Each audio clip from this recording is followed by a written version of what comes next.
Ada sebuah formula yang bisa memperbesar peluang video kita untuk direkomendasikan oleh algoritma YouTube. Formula ini sebetulnya udah ada sejak lama dan mudah dimengerti oleh siapa saja.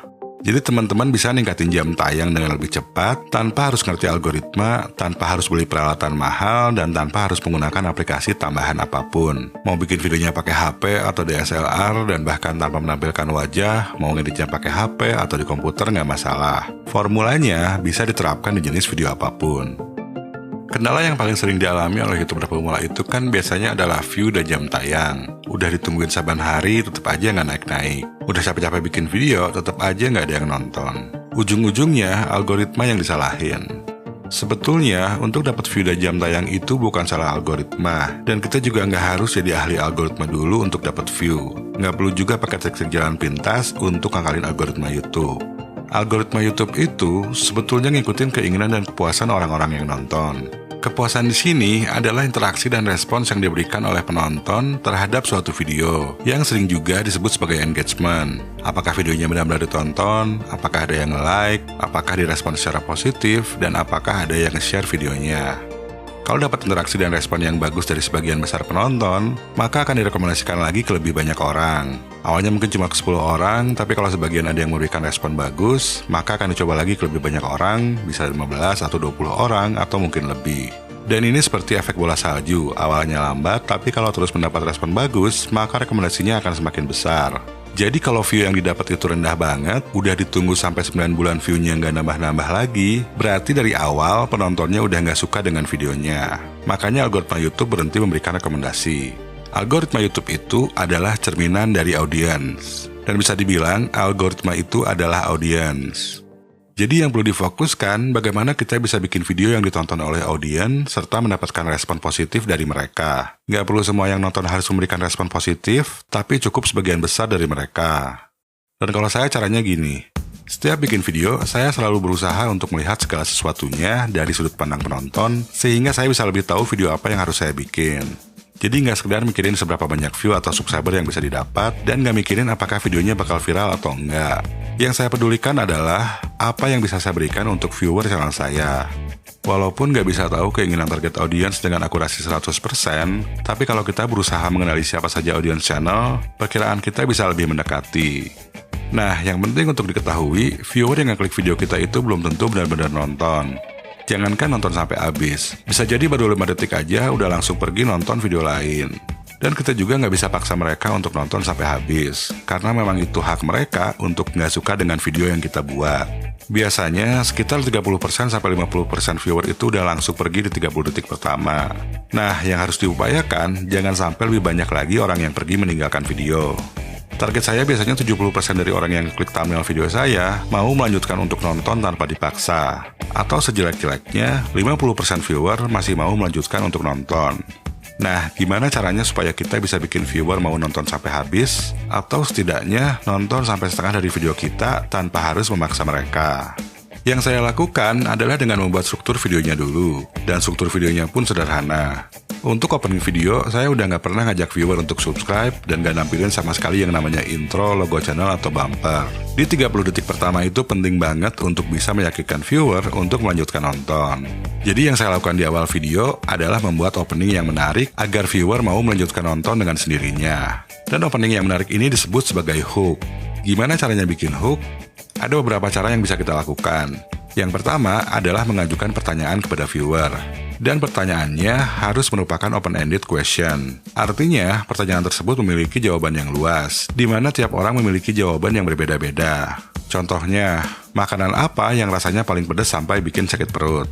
Nah, coba kalian jawab di komen. Pasti jawaban kalian bakal beda-beda. Mungkin ada yang bilang seblak atau keripik pedas dan lain-lain.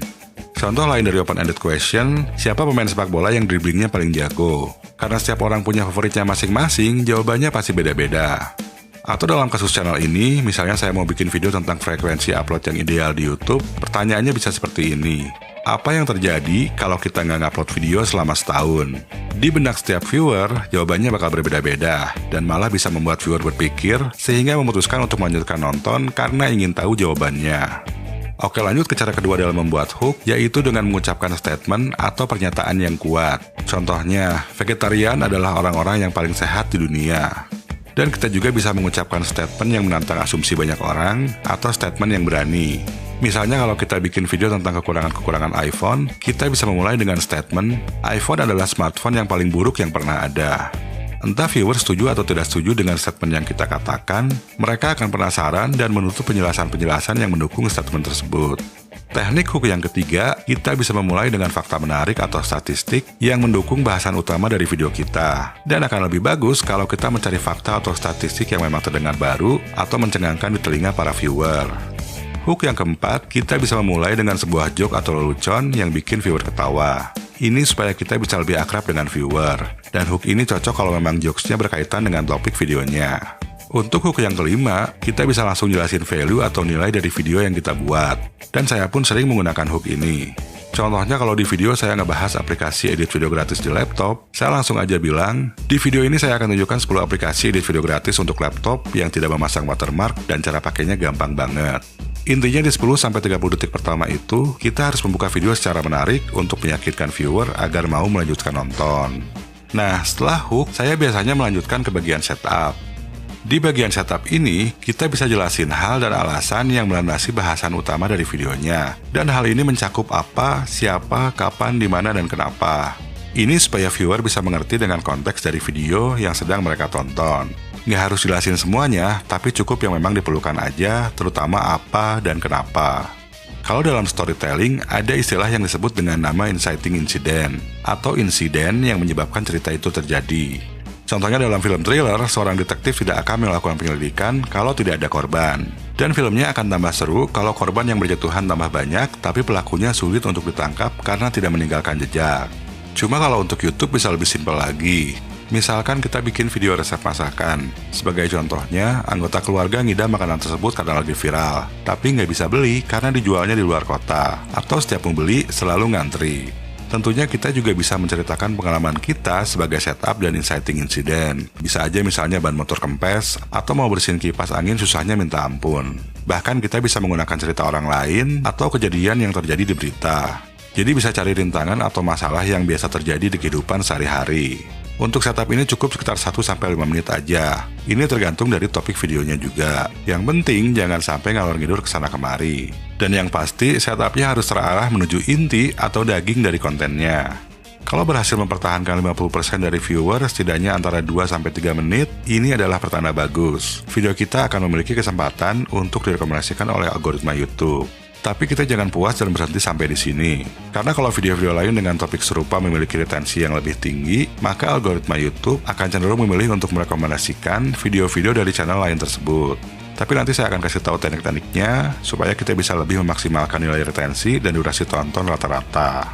Kita lanjut dulu ke bagian setelah setup, yaitu daging, yang merupakan jantung dari konten yang kita buat. Bagian daging ini intinya adalah perjalanan menuju klimaks atau tujuan utama dari pembahasan di video kita. Kalau untuk video tutorial, bisa sekedar langkah-langkah yang harus dilakukan untuk mencapai tujuan yang dijanjikan di judul dan di thumbnail. Jadi klimaksnya itu bisa apa aja tergantung dari video yang kita buat. Gak selalu harus hal yang rumit, tapi bisa juga hal-hal yang sederhana. Yang pasti, sampai saat di puncaknya, viewer harus bisa merasa terpuaskan. Dalam kata lain, hal yang kita janjikan di judul video dan di thumbnail harus bisa tersampaikan dengan baik, sehingga video kita bisa mendapatkan respon positif. Apalagi kalau emosi viewer sampai kena, tentunya emosi yang positif dan bukan marah-marah, maka sebagian viewer akan ngasih like, komen, dan bahkan nge-share tanpa harus kita suruh. Oke, setelah klimaks, selanjutnya kita bisa melakukan call to action, atau mengajak viewer untuk melakukan sesuatu. Kalau saya biasanya akan pasang end screen dan mengajak viewer untuk melanjutkan nonton video-video lain yang berkaitan. Kalian bisa ikuti cara saya, atau bisa juga ngajak viewer untuk melakukan hal lainnya, seperti subscribe, like, dan memberikan komentar. Bahkan teman-teman bisa ngajak audiens untuk ngecek barang dagangan kalian kalau memang ada. Jadi di akhir video itu jangan sekedar pamitan doang. Nah, cuma yang sering jadi kendala, di bagian setup atau bagian daging itu, biasanya banyak viewer yang skip atau pergi meninggalkan video. Mungkin karena terlalu bertele-tele, tapi bisa juga karena alasan-alasan lain. Nah, gimana cara ngakalinnya supaya nggak terlalu banyak viewer yang skip atau pergi? Satu trik ampuh yang bisa kita lakukan supaya nggak terlalu banyak viewer pergi di tengah-tengah video adalah dengan ngereset fokus viewer. Ini bisa kita lakukan dengan mengubah apa yang tampil di layar. Kita bisa ngereset fokus viewer dengan merubah angle dari kamera, menggunakan B-roll, menambahkan efek sederhana seperti zoom in, zoom out, transisi, atau sekedar menampilkan teks. Trik ngereset fokus viewer ini bisa kita selipin berkali-kali di video supaya viewer nggak cepet bosan. Pastikan aja timingnya pas dan tepat. Selain itu juga kita bisa selipin jokes-jokes di bagian tertentu di video sebagai intermezzo supaya viewer nggak cepet bosan. Yang sering saya lihat di YouTube, banyak video yang background musik atau sound effects-nya lebih kencang daripada suara orangnya. Nah, ini volumenya harus diatur dengan baik supaya nggak tabrakan. Background musik dan sound effect itu bisa membantu dalam menyampaikan emosi, tapi timing dan volumenya jangan sampai mengganggu suara kita. Nah, teman-teman bisa nulis outline atau kerangka dari struktur videonya dulu, seperti yang barusan saya jelaskan. Dan bisa juga kerangkanya dikembangkan menjadi sebuah skrip, supaya pas ngerekam suara atau syuting bisa berbicara dengan lebih lancar. Silahkan aja lakukan yang paling sesuai dengan diri kalian. Di video selanjutnya, teman-teman bisa belajar gimana caranya melakukan voice over kalau kalian adalah seorang pemalu. Kalau mau memaksimalkan retensi menjadi lebih tinggi lagi, teman-teman bisa tambahkan bumbu editing yang dijelaskan di video ini. Dan kalau masih bingung cara mencari ide yang menarik untuk audiens channel kalian, langsung aja masuk ke playlist ini.